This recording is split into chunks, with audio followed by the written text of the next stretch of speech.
Shoutout pala ako sa may-ari ng mga nagbibilad ng mais dito. Napakahirap ng daan, kalsada, bitak na. Tapos nagbibilad pa kayo ng mais.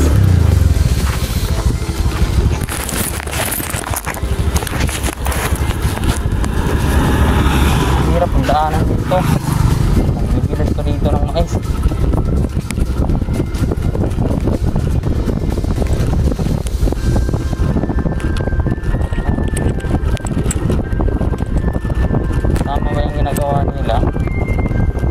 Yung kalsada, ginagawa yan para sa mga sasakyan. Yung mga ganito, yun ano, meron pa rito, inarangan ng kahoy. O, tingnan nyo. O, diba? O. Naharangan pa sa gitna ng kahoy. O. Tingnan nyo kasi. O. Gaya nito, tingnan nyo. Napakahirap ng kalsada. O. Sasakyan. Bitak yung kalsada ha, yan o. Ito yung mga maikita. Nakaharang o.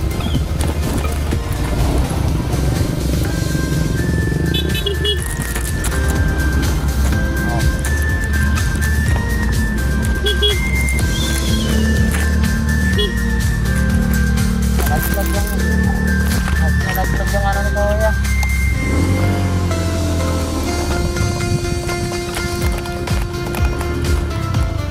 Bosin, nalaglag. Sige bosin.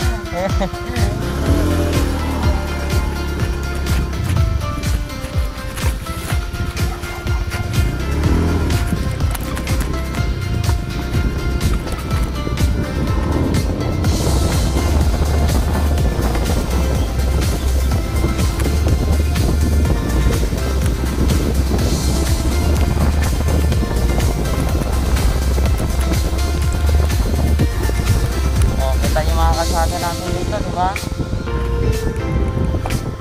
Buti nga, mabait si Kapitan, no? Ito, wala tong madaanan dito. Ito, lumuwag na yung kalsada. Pinaayos si Kapitan. Buti pa si Kapitan.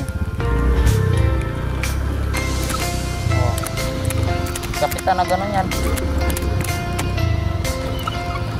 May mabait si Kapitan. Si Kapitan na yung mabait dito kasi inaubusan ng mga tao. Kapitan nagbabawal ng mga ganito, tingnan mo yung mga aso. Pinagbawalan ni Kapitan yan. Dapat nakataan niya kasi nakakadisgrasya naman kasi sa mga gantong mga hinaybukpak na to.